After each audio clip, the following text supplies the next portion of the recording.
خدا نے ہر جانور کے اندر الگ صفت رکھی ہے۔ کوئی لالچی ہے، کوئی شہوت پرست ہے، کوئی بزدل ہے، کوئی بہادر ہے۔ جو انسان عبادات کے ذریعے اپنی روح کو بلند نہیں کرتا، وہ کسی نہ کسی جانور کی مانند ہو جاتا ہے۔ دیکھنے میں تو وہ عام انسان لگتا ہے، مگر باطنی طور پر وہ حیوان ہوتا ہے۔ یہ صفات آنے کی ایک وجہ تو نفس پرستی اور مذہب سے دوری ہے۔ ایک دوسری وجہ یہ بھی ہے کہ انسان جس جانور کی صحبت میں رہے، اس جیسی صفات اس کے اندر آ جاتی ہیں۔ اونٹ لمبا عرصہ دل میں بغض اور بیر رکھتا ہے۔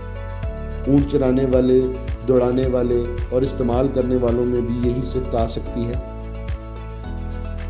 بھیڑیں اور بھینسیں کم عقل اور بزدل ہوتی ہیں، انہیں چرانے والے بھی ویسے ہی ہو جاتے ہیں، اور ان پر بھیڑ چال کا محاورہ صادق آتا ہے۔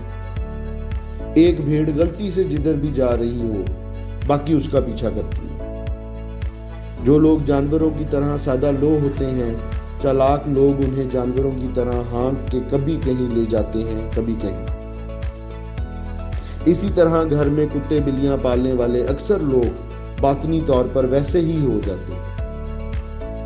پرانے بادشاہ اپنے شہزادوں کا شیر کے بچوں سے میل جول کراتے تھے، بلکہ شیر سے لڑنا بھی سکھاتے تھے۔